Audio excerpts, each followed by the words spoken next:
Mohon maaf ya. Assalamualaikum warahmatullahi wabarakatuh. Shalom, selamat pagi Bapak Ibu sekalian.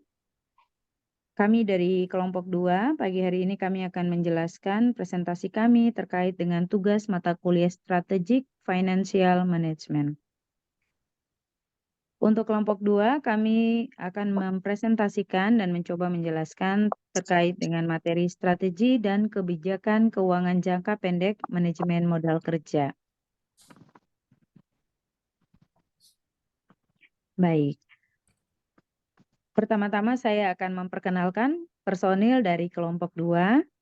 Yang pertama, saya sendiri Novita Ermansnandifu, kemudian ada Ibu Asmi Rahmaniar, Ibu Nuryati, Ibu Priscilia E. Debur, Bapak Maurits F. Wursok, dan Ibu Ayu Andira Kaviar.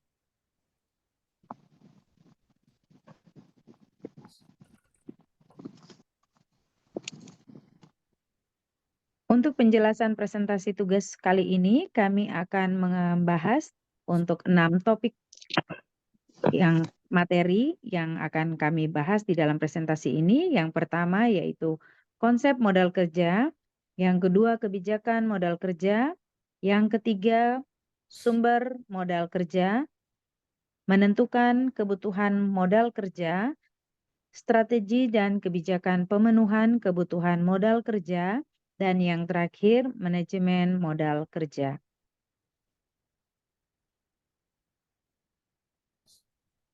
Untuk topik yang pertama yaitu konsep modal kerja akan dijelaskan oleh saya sendiri.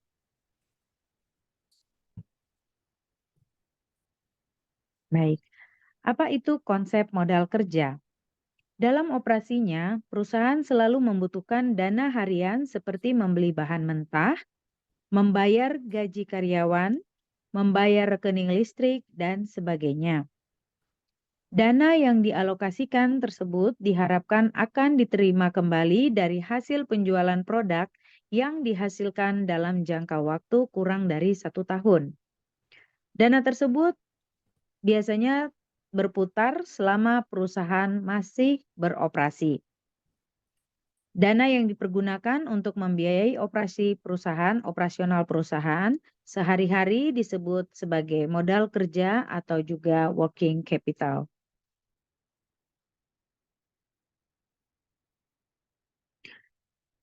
Konsep modal kerja. Modal kerja sendiri adalah investasi dalam harta jangka pendek atau investasi dalam harta lancar atau biasanya dikenal dengan current asset. Manajemen modal kerja pada dasarnya bertujuan untuk mengelola harta lancar dan utang lancar agar terjamin jumlah net working capital yang layak diterima yang menjamin tingkat likuiditas sebuah perusahaan.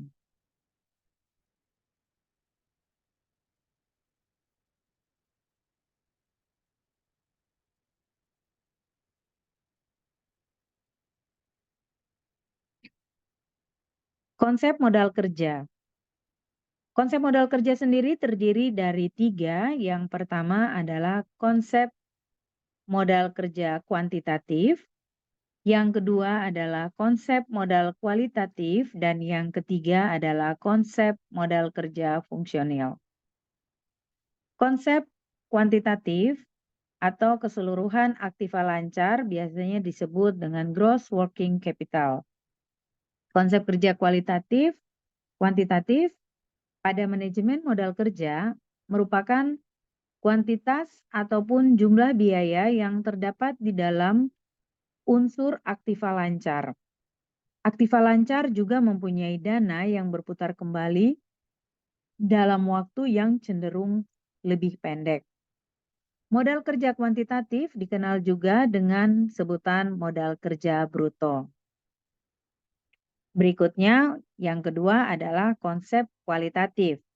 Konsep kualitatif merupakan kelebihan antara aktiva lancar dengan hutang lancar atau biasanya disebut sebagai net working capital.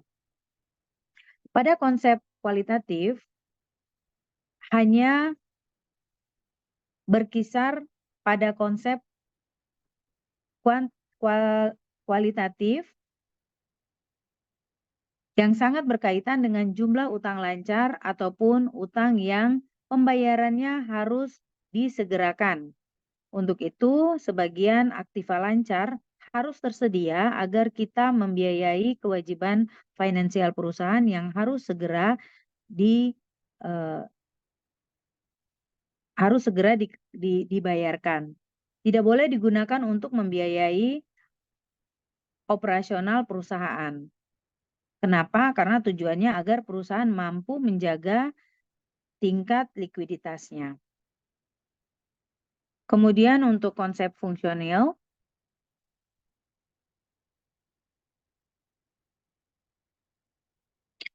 konsep fungsional merupakan fungsi dana yang digunakan untuk memperoleh pendapatan atau income, baik pendapatan saat ini maupun pendapatan yang akan datang.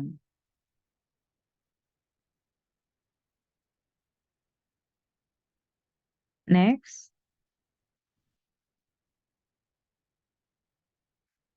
Berikut merupakan contoh konsep modal kerja.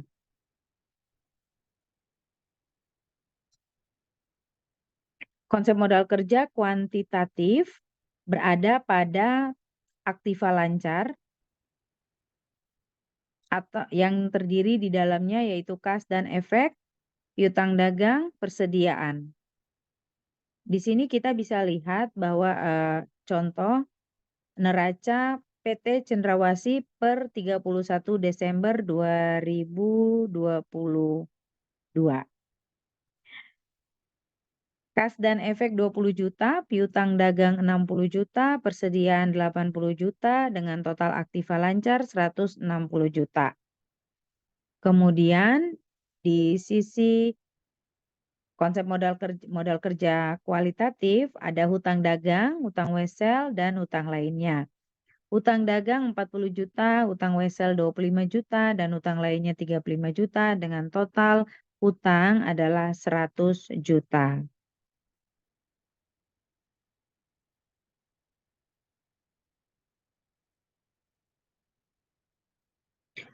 Modal kerja kuantitatif tadi pada contoh neraca sudah disampaikan bahwa modal kerja kuantitatif adalah total aktiva lancar yang nilainya adalah 160 juta.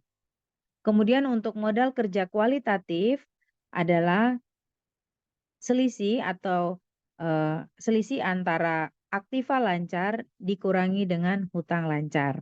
Jadi di sini pada neraca PT Cendrawasih total aktiva lancar 160 juta dikurangi dengan total hutang lancar sebesar 100 juta sehingga didapati nilainya adalah 60 juta rupiah.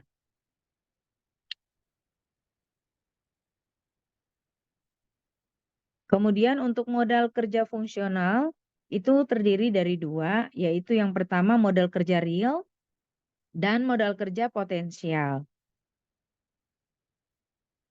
Modal kerja real di dalamnya terdiri dari kas, piutang dagang, persediaan, penyusutan mesin, penyusutan gedung. Dengan total modal kerja real adalah 171 juta. Sementara untuk modal kerja potensial terdiri dari efek-efek margin laba piutang. Dengan total modal kerja real 27 juta rupiah.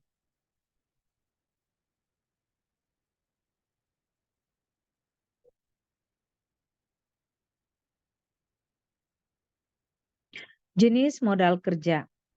Jenis modal kerja pada prinsipnya dibagi menjadi dua besaran. Yang pertama adalah modal kerja permanen dan modal kerja variabel. Modal kerja permanen sendiri dibagi lagi menjadi modal kerja primer dan modal kerja normal. Apa itu modal kerja permanen? Modal kerja permanen yaitu modal kerja yang selalu harus ada dalam sebuah perusahaan. Mengapa? Agar perusahaan tersebut dapat menjalankan kegiatannya untuk memenuhi kebutuhan konsumen. Nah, modal kerja permanen tadi sudah dijelaskan itu terdiri dari dua macam, yaitu yang pertama modal kerja primer. Apa itu modal kerja primer? Modal kerja primer merupakan modal kerja minimal yang harus ada dalam sebuah perusahaan untuk menjamin agar perusahaan tetap dapat beroperasi. Kemudian yang kedua adalah modal kerja normal. Modal kerja normal merupakan modal kerja yang harus ada agar perusahaan bisa beroperasi dengan tingkat produksi normal. Produksi normal merupakan kemampuan perusahaan untuk menghasilkan barang sebesar kapasitas normal perusahaan. Next. Nah, besaran jenis modal kerja yang kedua adalah modal kerja variabel. Modal kerja variabel sendiri dibagi lagi menjadi 3 macam, yaitu modal kerja musiman, modal kerja siklis, dan modal kerja darurat. Modal kerja variabel sendiri merupakan modal kerja yang selalu harus ada dalam perusahaan.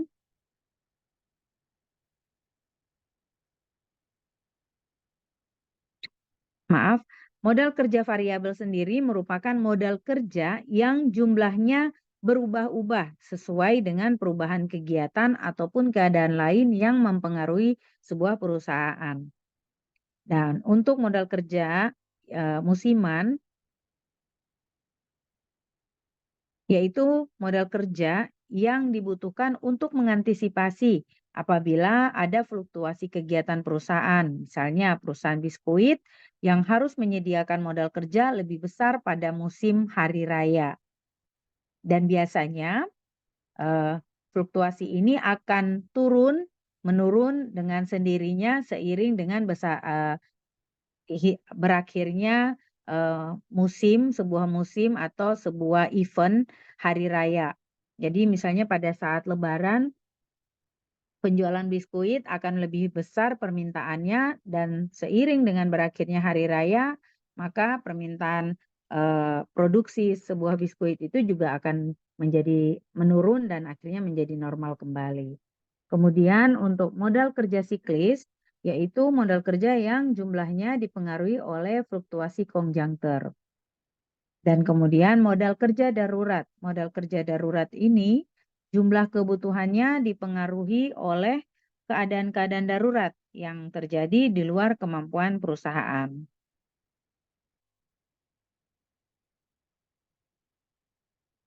Next, di sini kita lihat ada sebuah grafik yang menggambarkan dua besaran jenis modal kerja, di mana yang paling atas Bapak Ibu bisa lihat ada yang kelihatannya seperti berbukit-bukit, itu adalah modal kerja darurat, modal kerja siklis, modal kerja musiman. Nah, ketiga modal kerja inilah yang disebut sebagai modal kerja variabel. Dan yang di bagian bawah ada modal kerja normal dan modal kerja primer. Kedua modal kerja yang di bagian bawah merupakan modal kerja permanen. Demikian presentasi dari saya. Untuk selanjutnya, slide selanjutnya akan dibahas oleh rekan saya, Ibu Priscilia. Kepada Ibu Priscilia, saya persilahkan. Terima kasih. Baik, terima kasih Ibu Novi. Perkenalkan, saya Priscilia Debur. Selanjutnya, kami akan coba menjelaskan tentang kebijakan modal kerja atau working capital policy. Namun sebelum masuk pada kebijakan modal kerja, kita bahas sedikit lagi tentang pengertian modal kerja. Di sini saya ambil dari Bapak Bambang Rianto, menyatakan bahwa pengertian modal kerja dimaksudkan sebagai jumlah keseluruhan aktiva lancar. Sementara menurut Jeffrey Weston dan Thomas E. Copeland, modal kerja adalah selisih antara aktiva lancar dengan hutang lancar. Dengan demikian, modal kerja merupakan investasi dalam kas, surat-surat berharga, piutang, dan persediaan dikurangi hutang lancar yang digunakan untuk melindungi aktiva lancar. Selanjutnya,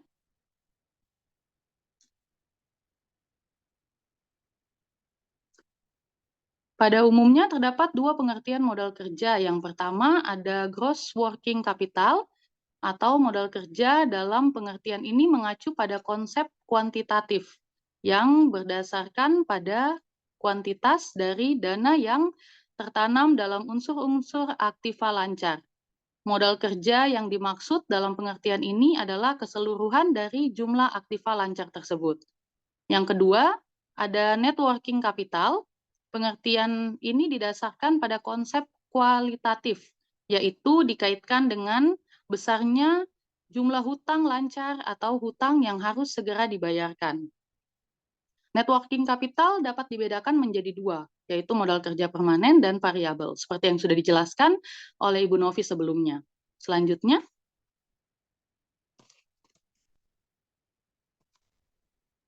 sebelum masuk ke kebijakan modal kerja, pentingnya pengelolaan modal kerja juga itu ada 3. Sebagian waktu manajer keuangan adalah untuk operasional internal sehari-hari perusahaan, yang merupakan bagian dari pengelolaan modal kerja. Yang kedua, aktiva lancar juga merupakan bagian yang cukup besar dan total aktiva atau sekitar 40% dan berfluktuasi dengan penjualan. Yang ketiga, pengelolaan modal kerja sangat penting bagi perusahaan. Pertumbuhan penjualan mempengaruhi investasi dalam aktiva lancar. Kita masuk dalam kebijakan modal kerja. Modal kerja merupakan strategi, kebijakan modal kerja merupakan strategi yang diterapkan oleh perusahaan dalam rangka memenuhi kebutuhan modal kerja dengan berbagai alternatif sumber dana. Kebijakan modal kerja yang dapat diambil perusahaan diantaranya ada 3. Yang pertama, kebijakan konservatif. Yang kedua, kebijakan moderat. Dan yang ketiga, kebijakan agresif. Yang pertama, kita bahas tentang kebijakan konservatif, merupakan pemenuhan modal kerja yang lebih banyak menggunakan sumber dana jangka panjang dibandingkan dengan sumber dana jangka pendek. Sumber dana konservatif dalam kebijakan ini modal kerja permanen dan sebagian modal kerja variabel dipenuhi oleh sumber dana jangka panjang. Sedangkan sebagian modal kerja variabel lainnya dipenuhi dengan sumber dana jangka pendek. Kebijakan ini juga disebut kebijakan konservatif atau dengan kata lain hati-hati, karena sumber jangka panjang mempunyai jatuh tempo yang lama, sehingga perusahaan memiliki keleluasaan dalam pelunasan kembali, artinya margin of safety perusahaan ini besar. Yang kedua, kita bahas tentang kebijakan moderat. Kebijakan moderat ini adalah modal kerjanya dipenuhi 50% dengan utang jangka pendek dan 50% dipenuhi dengan utang jangka panjang. Atau dengan kata lain, kebijakan ini berarti perusahaan membiayai setiap aktiva dengan dana yang jangka waktunya kurang lebih sama dengan jangka waktu perputaran aktiva tersebut. Artinya aktiva yang bersifat permanen, yakni aktiva tetap dan modal kerja permanen, akan didanai dengan sumber dana jangka panjang dan aktiva yang bersifat variabel atau modal kerja variabel tersebut akan didanai sumber dana jangka pendek. Kebijakan ini juga didasari atas prinsip matching principle yang menyatakan bahwa jangka waktu sumber dana sebaiknya didanai dengan sumber dana jangka panjang. Dengan demikian, resikonya hanya berupa penyimpangan aliran kas seperti yang sudah diharapkan oleh perusahaan tersebut. Sehingga kesulitan yang dihadapi adalah memperkirakan jangka waktu arus kas bersih dan pembayaran hutang, yang selalu terdapat unsur ketidakpastian di dalamnya. Pada kebijakan ini juga akan muncul namanya trade-off antara profitabilitas dan resiko. Dengan kata lain, bila resikonya rendah, maka profitabilitasnya juga akan rendah. Karena harus menyediakan dana yang jangka waktunya melebihi kebutuhan dana yang akan digunakan, sehingga akan terjadi dana nganggur pada perusahaan tersebut. Yang ketiga, kita bahas tentang kebijakan agresif. Dalam kebijakan ini, perusahaan di mana kebutuhan dana jangka panjang akan dipenuhi dengan sumber dana jangka pendek. Atau dengan kata lain, pada kebijakan ini perusahaan berani menanggung risiko yang besar dengan trade-off yang diharapkan adalah memperoleh profitabilitas juga yang besar. Sehingga pada kesimpulan dari kebijakan modal kerja ini bisa kita tarik, dengan pendanaan jangka panjang dan pendek adalah, apabila aktiva lancar, temporer dibiayai dengan pendanaan jangka pendek, maka memiliki resiko dan profitabilitas sedang atau moderat. Yang kedua, apabila aktiva lancar temporer dibiayai dengan pendanaan jangka panjang, maka memiliki risiko dan profitabilitas yang rendah. Yang ketiga, apabila aktiva lancar permanen dibiayai dengan pendanaan jangka pendek, maka memiliki risiko dan profitabilitas yang tinggi. Baik, demikian penjelasan dari kami tentang kebijakan modal kerja. Selanjutnya akan dijelaskan oleh Ibu Ayu. Kepada Ibu Ayu disilakan.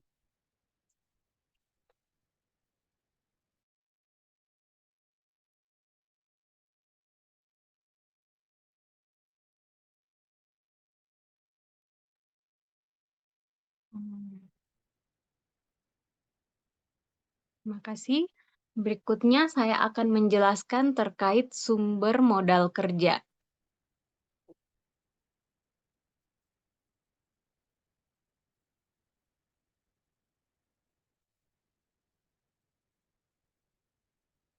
Sumber modal kerja di sini kita bisa peroleh dari 5.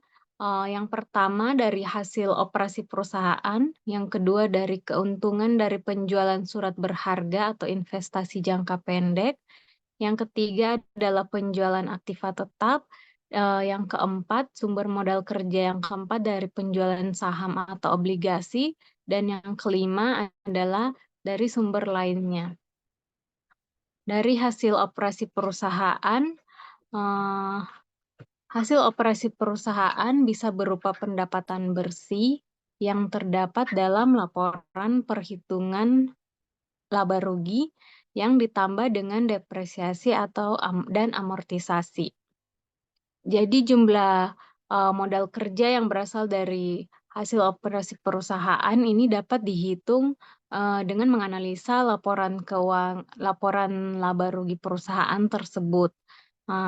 Dengan adanya keuntungan atau laba dari usaha perusahaan, dan apabila laba tersebut tidak dibagikan kepada pemilik perusahaan, maka laba tersebut akan menambah modal perusahaan tersebut, atau pada posisi laporan keuangan biasa disebut dengan laba ditahan. Nah, yang kedua, keuntungan dari penjualan surat berharga atau investasi jangka pendek. Keuntungan dari penjualan surat berharga, dengan adanya penjualan surat berharga ini menyebabkan terjadinya perubahan dalam unsur modal kerja, yaitu dalam bentuk surat berharga berubah menjadi uang kas. Contohnya, perusahaan membeli obligasi korporasi dengan harga 100 juta, maka perusahaan itu dengan kupon 6%. Kemudian perusahaan menjual obligasinya tersebut ke pasar sekunder dengan rate 6,5%. Maka spread dari penjualan obligasi itu yang menjadi keuntungan dari perusahaan tersebut. Keuntungan yang diperoleh perusahaan tersebut dari penjualan surat berharga ini merupakan salah satu sumber untuk menambah modal kerja perusahaan tersebut.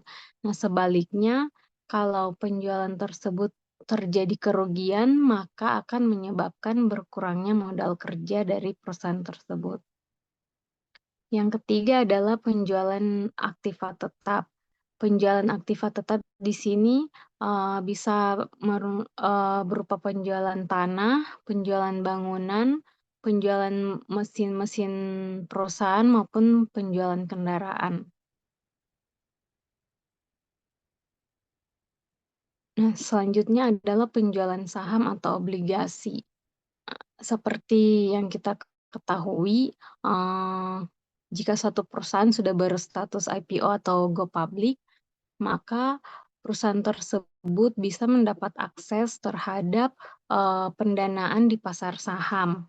Nah, alasan ini juga merupakan, pertimbangan yang paling utama bagi suatu perusahaan untuk, berusaha menjadi perusahaan go public dan, menjadi perusahaan, eee, go public ini, pemodalan yang diperoleh itu dapat digunakan untuk meningkatkan modal kerja perusahaan tersebut. Untuk, tujuannya untuk membiayai pertumbuhan perusahaan, atau untuk membayar utang, atau untuk melakukan investasi, atau melakukan akuisisi setelah menjadi perusahaan publik. Eee, perusahaan ini eee Perusahaan ini dapat memanfaatkan pasar modal untuk memperoleh pendanaan selanjutnya. Nah, antara lain itu melalui penawaran umum terbatas, eee, yang dilakukan hanya kepada investor yang telah memiliki saham di perusahaan. Nah, perusahaan ini juga akan mudah untuk menarik strategi investor untuk ikut berinvestasi pada saham perusahaannya. Nah, selain itu, perusahaan juga, dapat menerbitkan obligasi korporasi sebagai bentuk surat utang. Dari penjualan obligasi inilah yang digunakan perusahaan untuk menambah modal kerjanya.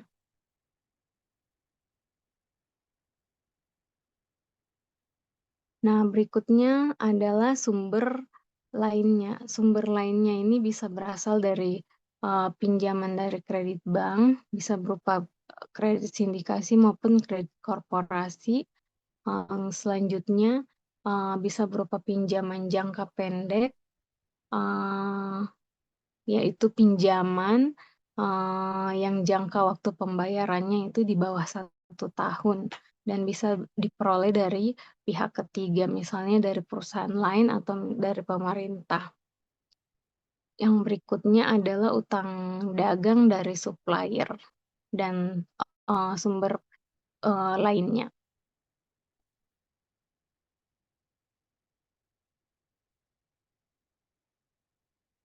Yang berikutnya adalah fungsi manajemen modal kerja. Untuk, fungsi manajemen modal kerja sini, bisa dibagi dua, yaitu menyesuaikan perubahan tingkat volume produksi dan penjualan. Nah, di sini jika jumlah modal kerja itu sangat bergantung pada volume kegiatan bisnis.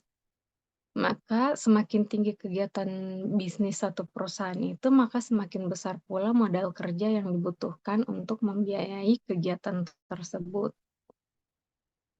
Yang kedua, fungsi manajemen modal kerja di sini adalah membantu memaksimumkan nilai suatu perusahaan. Cara untuk memaksimumkan nilai suatu perusahaan adalah dengan memperkecil biaya modal untuk meningkatkan, hasil atau return perusahaan tersebut. Semakin besar modal kerja yang diperoleh dari pinjaman jangka pendek tanpa bunga, misalnya dari para pemasok, maka semakin kecil, sumber modal permanen dan demikian akan menurunkan biaya modal dari perusahaan tersebut.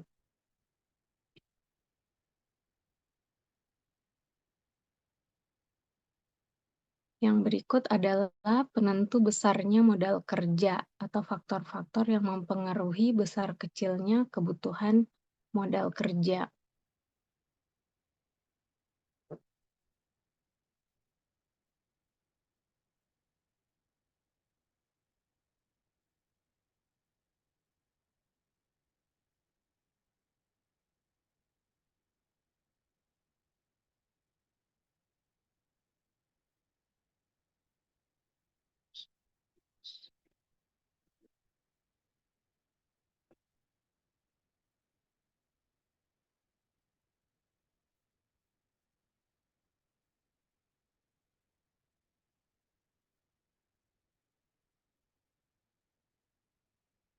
Nah, yang pertama adalah faktor penentu besarnya modal kerja. Yang pertama itu adalah skala usaha perusahaan.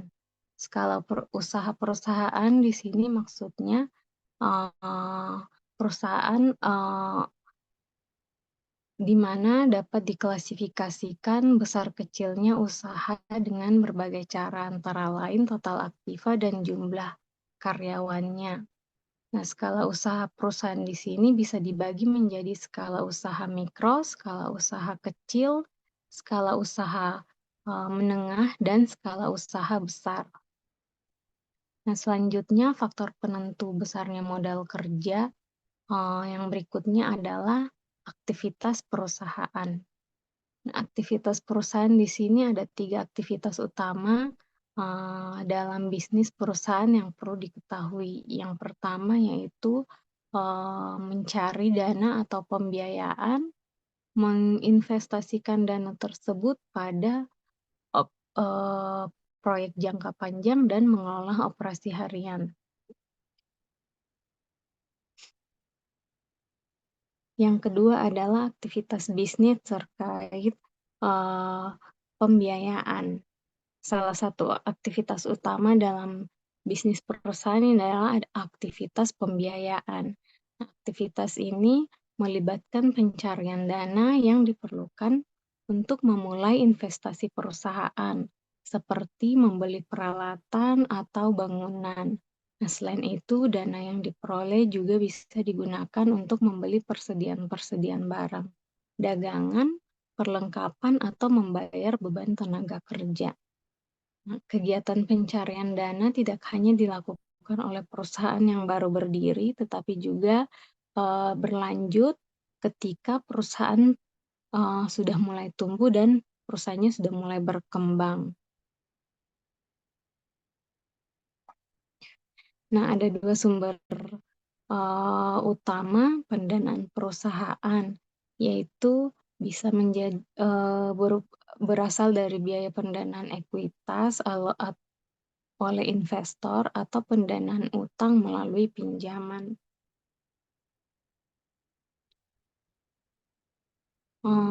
Yang berikutnya adalah aktivitas pendanaan ekuitas. Nah, untuk pendanaan ekuitas di sini, perusahaan bisa mendapatkan dana dari investor dengan menerbitkan saham biasa dan menerima uang tunai atau aset lainnya sebagai imbalan. Nah, penentu besarnya modal kerja yang berikutnya adalah dari volume penjualan. Nah, volume penjualan ini merupakan hasil akhir yang dicapai perusahaan dari penjualan produk-produk yang dilakukan oleh tenaga marketing atau tenaga penjual lainnya. Nah, volume penjualan di sini dihitung berdasarkan target yang diasumsikan dengan realisasi yang ingin dicapai. Volume penjualan di sini tidak bisa dipisahkan secara tunai maupun secara kredit, tetapi dapat dihitung dari keseluruhan dari total yang dicapai.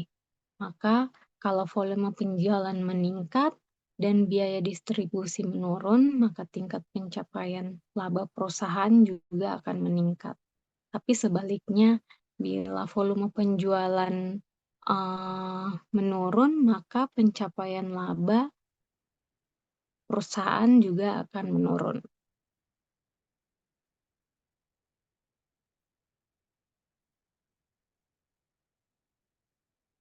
Yang berikutnya adalah terkait perkembangan teknologi.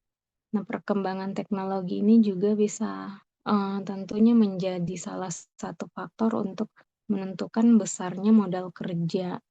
Nah, perkembangan teknologi ini membawa perubahan dalam komposisi maupun penyerapan tenaga kerja, produktivitas sektoral, serta kapabilitas modal dasar perekonomian.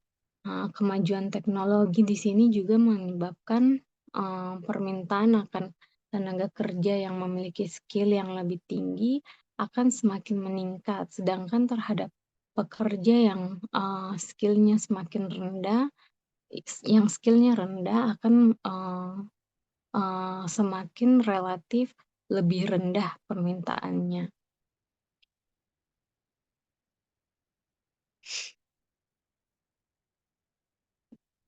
Nah, yang berikutnya adalah periode perputaran atau periode kerja. Nah, periode perputaran atau periode terikatnya modal kerja adalah merupakan keseluruhan atau jumlah dari periode-periode yang meliputi jangka waktu pemberi kredit beli, lama menyimpan bahan mentah di gudang, lamanya proses produksi, lamanya barang disimpan di gudang, dan jangka waktu penerimaan piutang. Sedangkan pengeluaran yang dimaksud di sini adalah biaya rata-rata per hari untuk membeli bahan baku kayak gitu, bahan pantul, dan lainnya.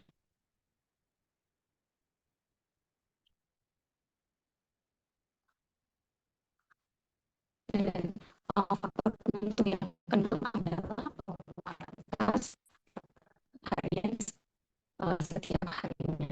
Semakin besar pengeluaran kas setiap harinya, tentunya modal kerja juga akan meningkat. Demikian presentasi dari saya. Selanjutnya, presentasi berikut akan disampaikan oleh Mas Darmawan.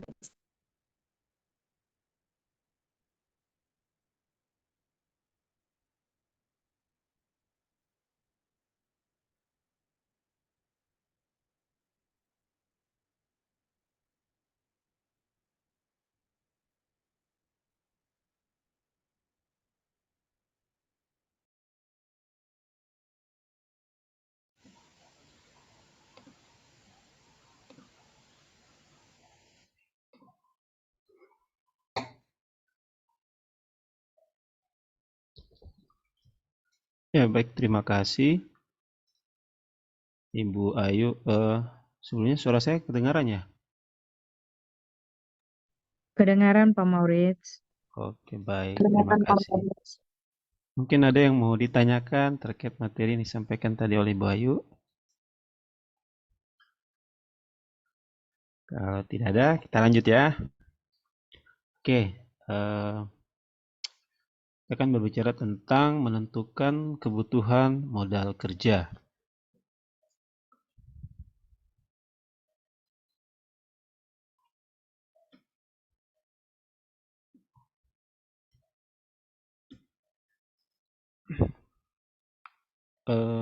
Dalam menentukan kebutuhan modal kerja, kita lihat ada dua metode yang digunakan, yaitu metode penentuan kebutuhan modal kerja, yaitu yang pertama metode keterikatan modal kerja, yang kedua metode perputaran modal kerja. Apa itu metode keterikatan modal kerja?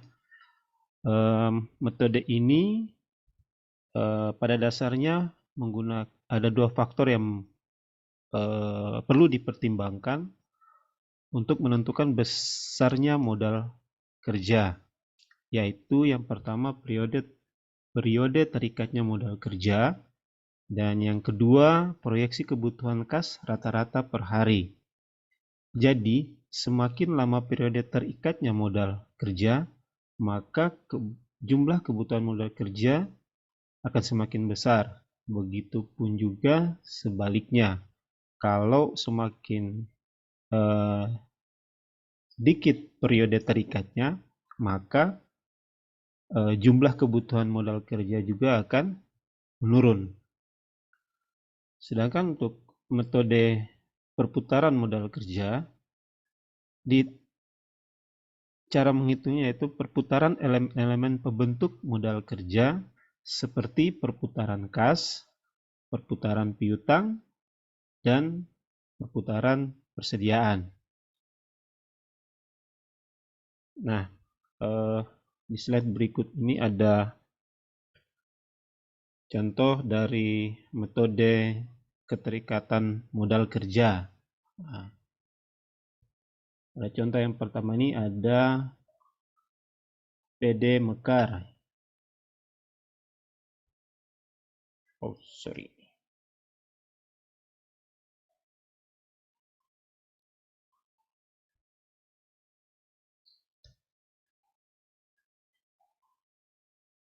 Oke, memiliki data rata-rata periode terikatnya modal kerja. Ini lama barang disimpan di gudang 6 hari, kemudian lama pengumpulan 14 hari, dan piutang berjumlah 20 hari. Rata-rata pengeluaran kas setiap hari, ada pembelian barang dagangan 1 juta, ada upah karyawan sebesar Rp100.000, biaya administrasi dan umum Rp15.000, kemudian ada biaya penjualan Rp35.000. Jadi totalnya Rp1.150.000. Jika ditetapkan kas minimal Rp250.000, maka jumlah modal kerja yang dibutuhkan yaitu periode terikatnya modal kerja dikali dengan pengeluaran kas setiap hari ditambah dengan kas minimal. Jadi jumlah hari periode terikatnya modal kerja 20 hari, kemudian dikalikan dengan pengeluaran kas setiap hari yaitu Rp1.150.000 ditambah dengan kas minimal yang ditetapkan tadi sebesar Rp250.000, sehingga kebutuhan modal kerja PD Mekar adalah Rp23.250.000 untuk 1 kali putaran atau 1 kali periode. Nah, untuk contoh yang kedua, masih dengan metode keterikatan modal kerja, Dirjen Company adalah sebuah perusahaan yang memproduksi wajan teflon.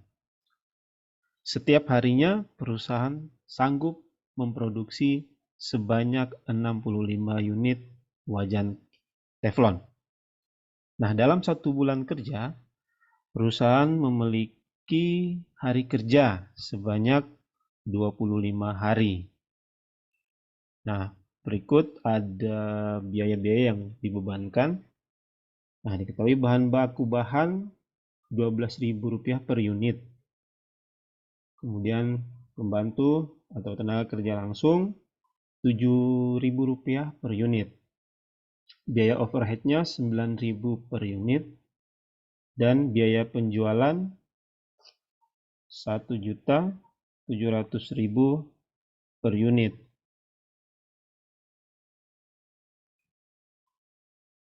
Dan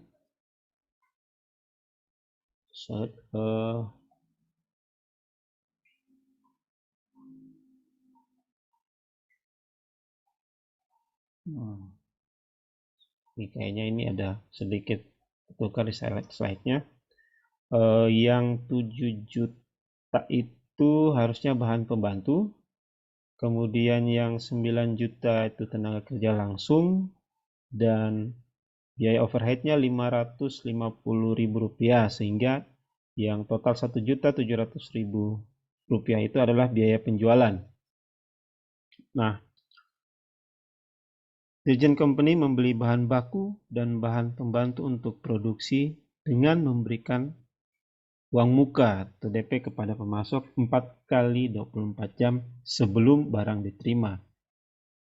Jadi 4 hari sebelum barang diterima di DP dulu nih sama Dirjen Company.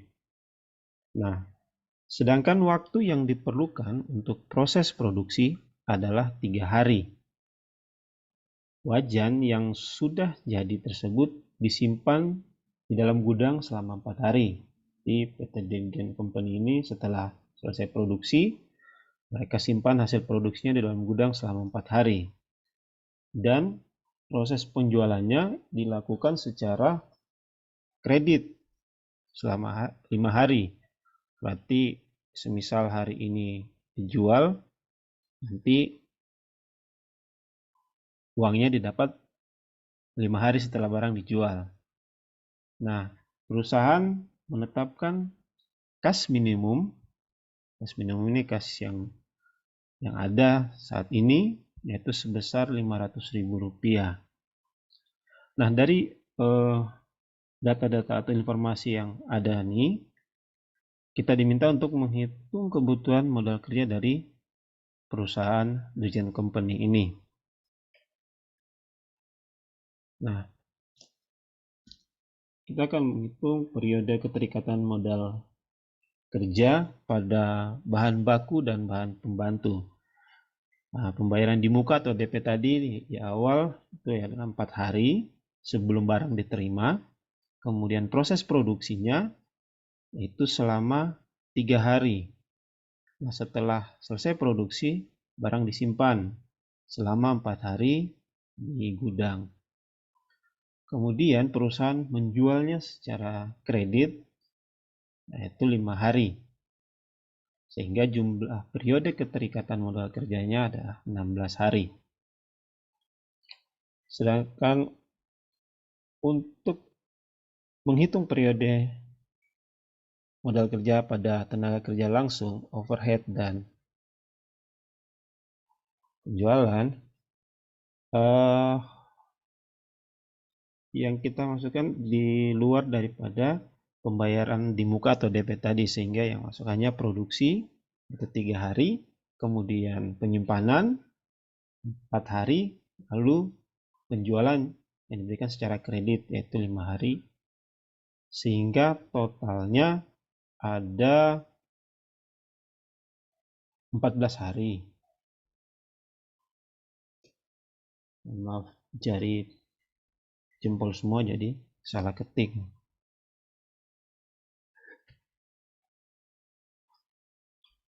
Nah, kemudian kita menghitung kebutuhan kas perharinya nih. Nah, tadi di awal tadi biaya bahan bakunya adalah Rp12.000, kemudian jumlah unit yang diproduksi adalah 65 unit. Sehingga jumlah kebutuhan kas perharinya seperti ada pada tabel ini. Ya, 12.000 dikali dengan 65 maka hasilnya sekian. Kemudian biaya bahan pembantu juga biayanya 7.000 dikalikan dengan jumlah unit yang diproduksi. Biaya TKL atau tenaga kerja langsung juga sama, dikalikan langsung dengan jumlah produksinya. Kemudian biaya overheadnya nih dikali dengan jumlah hari kerja yang sudah ditetapkan perusahaan tadi ya, selama 25 hari. Jadi biaya overhead pabrik itu dibagi 25 hari dalam 1 bulan, hasilnya Rp22.000. Itu begitupun sama dengan biaya penjualan. Nah, sehingga total kebutuhan kas per hari dari perusahaan yaitu Rp1.910.000. Kemudian kita akan menghitung kebutuhan modal kerja nih. Kalau tadi kita sudah dapat di atas jumlah biaya bahan bakunya itu per harinya Rp780.000. Nah, periodenya ini tadi yang slide sebelumnya ada jumlah 16 hari itu. Nah, ini dikalikan nih, dapatlah hasilnya ini jumlah biaya.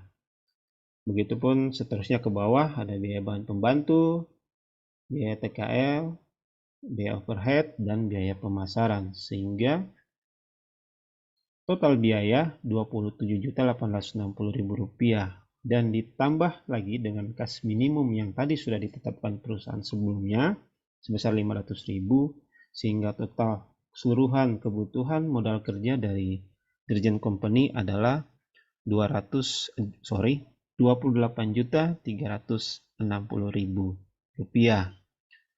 Nah, kalau perusahaan mau kebutuhan modal kerjanya berkurang, perusahaan harus berarti periode keterikatannya semakin kecil. Ketika contoh misalkan yang di biaya bahan baku itu kan periodenya 16 hari tuh.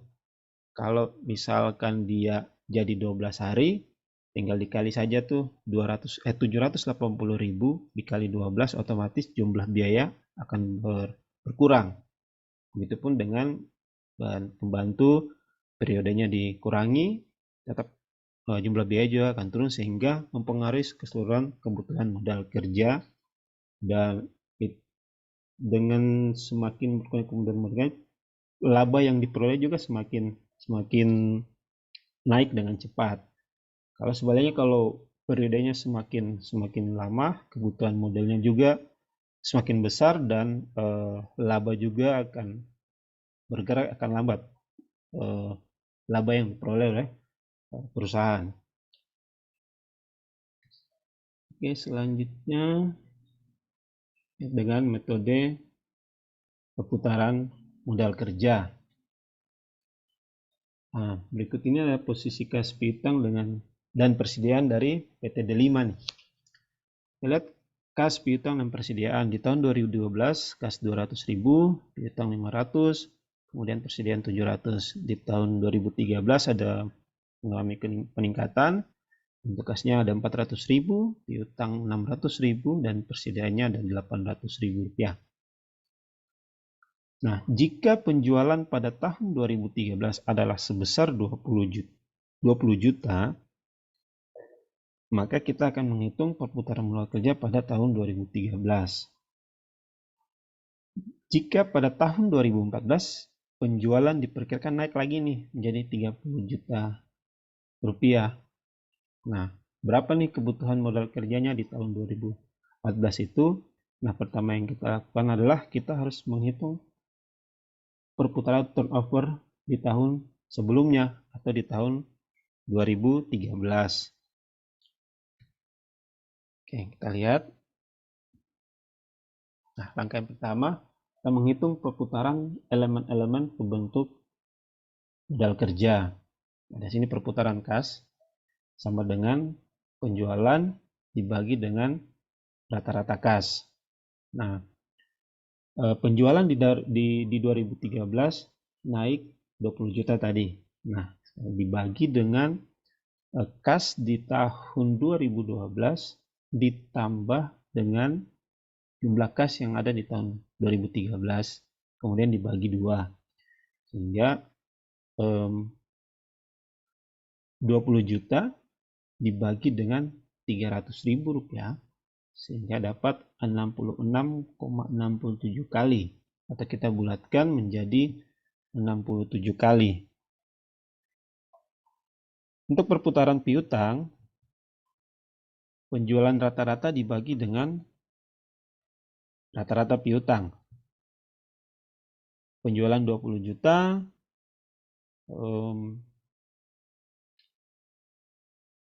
kemudian kas 500 ditambah dengan piutang tadi 500, piutang 2013 600, bagi 2 dapatnya 550, 20 juta dibagi 550 dapat 36 atau 36 kali. Begitupun nanti dengan yang perputaran persediaan.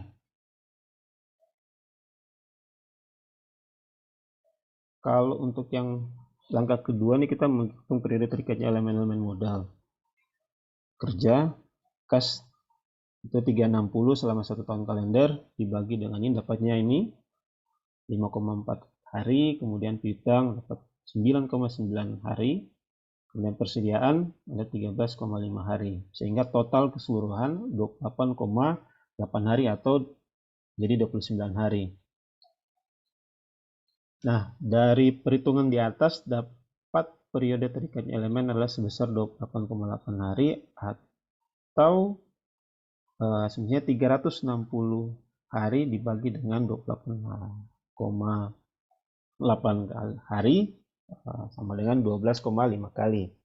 Jadi estimasi kebutuhan modal kerja tahun 2014 30 juta dibagi dengan 12,5 kali tadi, dapatnya 2.400.000 per hari. Yang tadi terkait dengan penyertaan turnover-nya tadi saya sudah jelaskan di slide sebelumnya.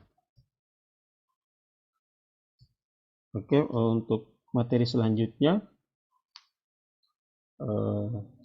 akan disampaikan oleh Ibu Nuryati. Silakan.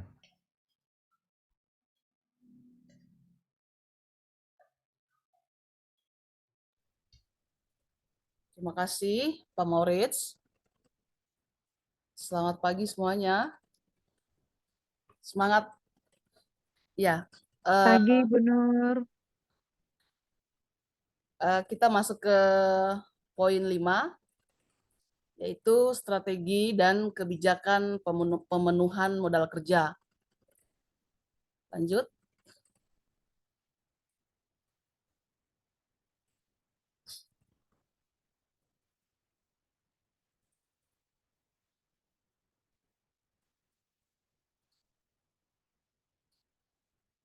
Lanjut, Ibu.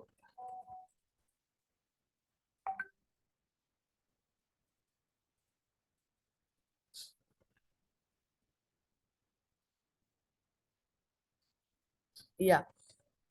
Ini kita lihat modal kerja itu bisa kita katakan juga modal optimum.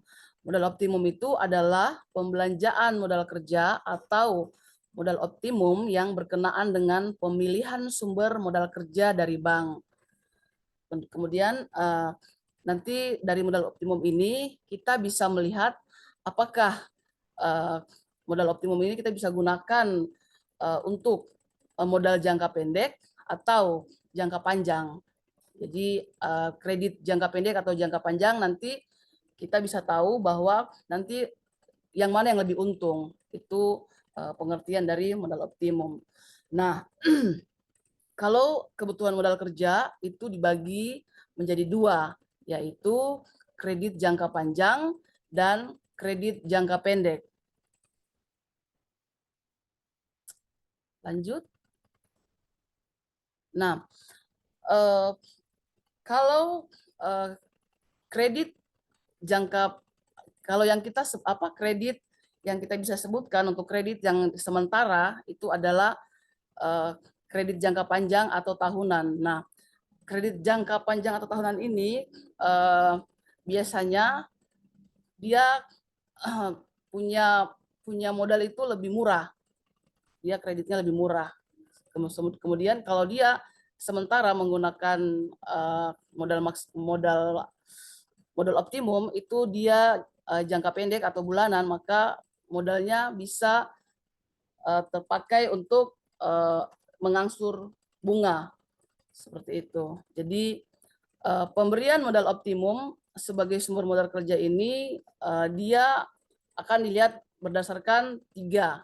Yang pertama, bunga kredit jangka pendek atau bulanan, bunga kredit jangka panjang atau tahunan, dan bunga simpanan. Lanjut.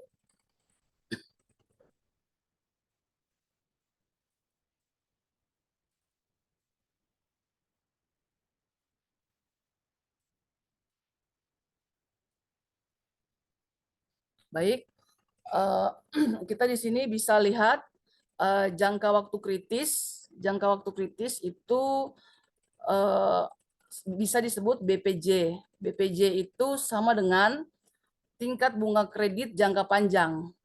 Kemudian BPK. BPK itu tingkat bunga kredit jangka pendek. Kemudian disebut lagi BK. BK adalah tingkat bunga simpanan di bank. Jadi kalau jangka waktu kritis kita bisa rumuskan bahwa itu sama dengan BPS persen BK dibagi BPK persen BK. Sehingga syaratnya adalah jika BPK atau tingkat bunga kredit jangka pendek itu lebih besar, seharusnya lebih besar dari BPJ atau tingkat bunga kredit jangka panjang. Nah, BPJ ini atau tingkat bunga kredit jangka panjang ini dia harus lebih besar dari BK atau tingkat bunga simpanan di bank. Nah, jangka waktu kritis ini dibagi menjadi 2. Yang pertama yaitu satuan hari, Kemudian jangka waktu kritis yang kedua yaitu satuan bulanan.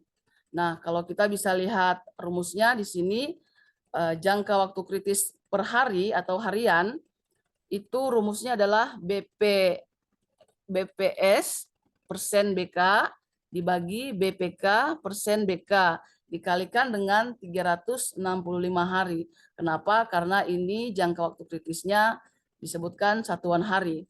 Sementara kalau satuan bulanan, jangka waktu kritisnya adalah rumusnya BPS persen BK dibagi BPK persen BK dikalikan dengan 12 bulan. Kenapa 12 bulan? Kenapa berbeda? Karena berbeda juga satuan harinya dan satuan bulanannya. Nah, berdasarkan perhitungan jangka waktu kritis tersebut, maka kita bisa menarik kesimpulan bahwa jangka waktu kritis ini dia seimbang apabila jangka waktu kritis di tengah-tengah dan sebelah kiri dipenuhi utang jangka pendek dan sebelah kanan dipenuhi dengan utang jangka panjang. Lanjut. Ini ada contohnya. Contohnya perusahaan Alba selama 1 tahun membutuhkan modal kerja setiap bulan sebagai berikut. 3 bulan pertama Rp 600.000. 3 bulan kedua Rp 800.000. 3 bulan ketiga perusahaan membutuhkan modal kerja 1.800.000. 3 bulan keempat perusahaan membutuhkan modal kerja 2 juta. Kebutuhan modal tersebut akan dipenuhi dari pinjaman bank dengan tingkat bunga pinjaman jangka pendek 15% setahun, jangka panjang 10% setahun, dan tingkat bunga simpanan 5% setahun. Maka dengan kredit manakah jangka pendek atau jangka panjang sebaiknya kebutuhan modal tersebut terpenuhi? Maka dari contoh tersebut di sebelah kanannya ada rumusnya, yaitu hitung jangka waktu kritisnya. Jangka waktu kritis itu sama dengan BPJ kurang BPK, atau jangka waktu kritis panjang dikurangi dengan kredit jangka panjang dikurangi dengan tingkat bunga simpanan di bank dibagi jangka waktu kredit pendek dikurangi dengan tingkat bunga simpanan di bank. Nah, jangka waktu kritis ini dari hasil contoh di atas, maka kita bisa melihat bahwa itu rumusnya sama dengan dalam kurung 10% atau jangka waktu panjang 10% dikurangi tingkat bunga simpanan 5% setahun dibagi jangka waktu pendek 15% dikurangi tingkat bunga simpanan 5% dikalikan dengan 12 bulan. Maka hasilnya adalah 0,05 dibagi 0,10 dikalikan dengan 12 bulan, maka hasilnya adalah 12 bulan. Jadi contoh soal di samping pertanyaannya itu sebaiknya kebutuhan modal tersebut dipenuhi berapa bulan, maka yang paling baik adalah 6 bulan. Kreditnya sebaiknya digunakan untuk pemakaian modal. Mungkin lanjut. Ya, kita lihat lagi. Ini diketahui jangka waktu kredit sama dengan 6 bulan. Modal golongan 1 600.000 selama 12 bulan. Itu berkisar antara Januari sampai dengan Desember. Modal golongan 2 itu 200.000 itu selama 9 bulan dari bulan April sampai Desember. Modal golongan 3 1 juta itu selama 6 bulan, Juli sampai Desember. Modal golongan 4 itu 200.000 selama 3 bulan, Oktober sampai Desember. Maka bila kita melihat sama-sama, modal golongan 1 dan modal golongan 3 itu merupakan kredit jangka waktu panjang. Sementara modal golongan 4 yang waktunya hanya 3 bulan, itu dihitung dengan jangka waktu pendek, kredit jangka waktu pendek. Lanjut.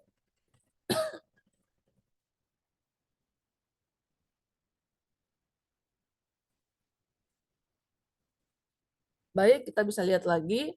Ini contoh perhitungan bunga jangka panjang. Jadi kalau golongan 1 bunganya dibayar 1 tahun, di 10% kali 600.000 sama dengan 60 juta. Kalau golongan 2 bunga dibayar untuk 1 tahun, 10% kali 200.000 sama dengan 20.000. Nah, yang disimpan sama dengan itu dalam kurung 3 bulan bagi dengan 12 bulan kali 5% kali dengan 200.000, maka hasilnya adalah 2.500. Dari total seluruhnya, maka yang disimpan nanti adalah 17.500. Nah, ini kalau golongan ketiga, bunga dibayar untuk 1 tahun. 10% kali 1 juta sama dengan 100.000. Disimpan 6 bulan dibagi 12 kali 5% kali 1 juta sama dengan 20.000. Maka kita bisa mendapatkan total bunga 152.500. Maaf. Kalau kita bandingkan, bila yang digunakan adalah kredit jangka pendek, nanti bisa lihat perbedaannya. Itu perhitungan bunganya untuk golongan 1 tahun kali 15% kali dengan 600.000 sama dengan 90.000. Golongan 2 9 bulan bagi 12 kali 15% kali 200.000 sama dengan 22.500. Golongan ketiga 6 bulan bagi 12 kali 15% kali 1 juta sama dengan 75.000. Maka bisa mendapatkan total bunga 187.500. Jadi kita bisa lihat perbandingannya, utang jangka waktu panjang dengan jangka waktu pendek itu yang baik. Yang mana kita bisa lihat kalau kita menggunakan utang jangka waktu panjang, maka total bunganya itu 152.500. Sementara kalau kita menggunakan kredit utang jangka pendek, itu total bunganya adalah 187.500. Maka yang kita bisa lihat selisihnya di antara utang jangka panjang dan jangka pendek, selisihnya cukup besar, yaitu 35.000. Next. Oh, selesai. Terima kasih.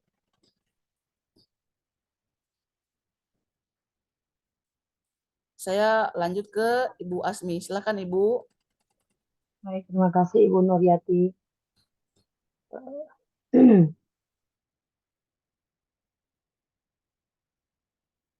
Baik, manajemen modal kerja. Saya akan membahas tentang manajemen modal kerja. Jadi kita membicarakan tentang administrasi terhadap aktiva lancar perusahaan dan pendapatan yang dibutuhkan untuk mendukung aktiva lancar. Jadi manajemen modal kerja sendiri bertujuan untuk mencari tingkat level dari susunan aktiva lancar dan pasiva lancar yang optimal. Modal kerja optimal adalah kemampuan perusahaan untuk memaksimalkan output atau hasil. Dalam arti tidak terjadi kelebihan atau kekurangan modal kerja. Sehingga pada tingkat modal kerja optimal, yaitu biaya akan sama dengan manfaatnya. Next. Jadi ada 2 hal yang mempengaruhi penentuan modal kerja optimal ya, yaitu pertimbangan likuiditas dan trade-off antara profitabilitas dan risiko. Nah, untuk pertimbangan likuiditas sendiri, itu untuk menentukan perkembangan likuiditasnya ada 3 alternatif. Nah, di sini dapat kita lihat gambar, kita lihat ada aktiva dan ada perusahaan A, B, C, dan outputnya. Nah, di situ bisa kita lihat perusahaan A, apabila likuiditas perusahaannya tinggi, maka aktivitasnya lancar aktiva lancar yang dimiliki perusahaan semakin besar, sehingga hasil atau outputnya semakin banyak. Kemudian yang perusahaan B, apabila likuiditas perusahaannya sedang, maka aktivitas lancar yang dimiliki perusahaan juga sedikit. Kemudian yang C, apabila likuiditas perusahaan rendah, maka aktivitas lancar yang dimiliki perusahaan rendah, sehingga jumlah output atau hasil sama. Nah, kemudian tadi kita untuk melihat penentuan modal kerja, yaitu dari tadi adalah pertimbangan likuiditas, yang mungkin yang kedua adalah trade-off antara profitabilitas dan risiko. Jadi perusahaan bila ingin profitabilitasnya tinggi, maka harus memelihara aktiva lancar yang relatif rendah. Akibatnya risikonya tinggi terhadap kekurangan persediaan atau kehilangan kesempatan penjualan. Kemudian bila perusahaan ingin risiko terhadap kekurangan persediaan atau kehilangan kesempatan penjualan, maka perusahaan harus memelihara tingkat aktiva lancar yang relatif tinggi. Akibatnya profitabilitasnya rendah. Nah, bisa kita tarik kesimpulan dari dua prinsip dasar keuangan terkait dengan masalah pengelolaan modal kerja, yaitu next,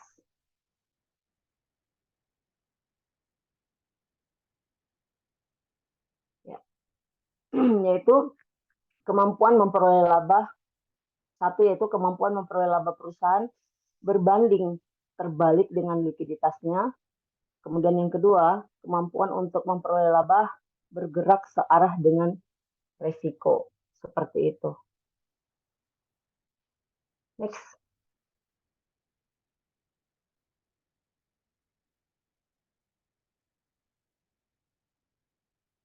Next. Jadi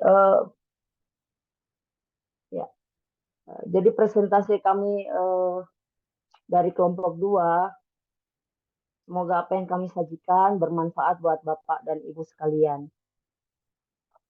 Terima kasih.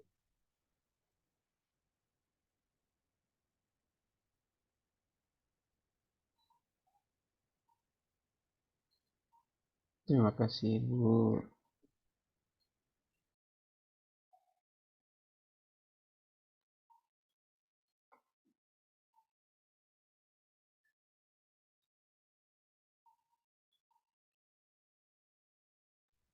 Ada yang mau ditambahkan? Pas. Cukup, Bu Nur. Pas, Bu Nur.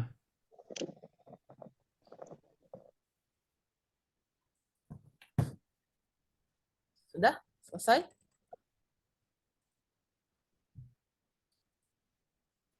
Boleh di stop?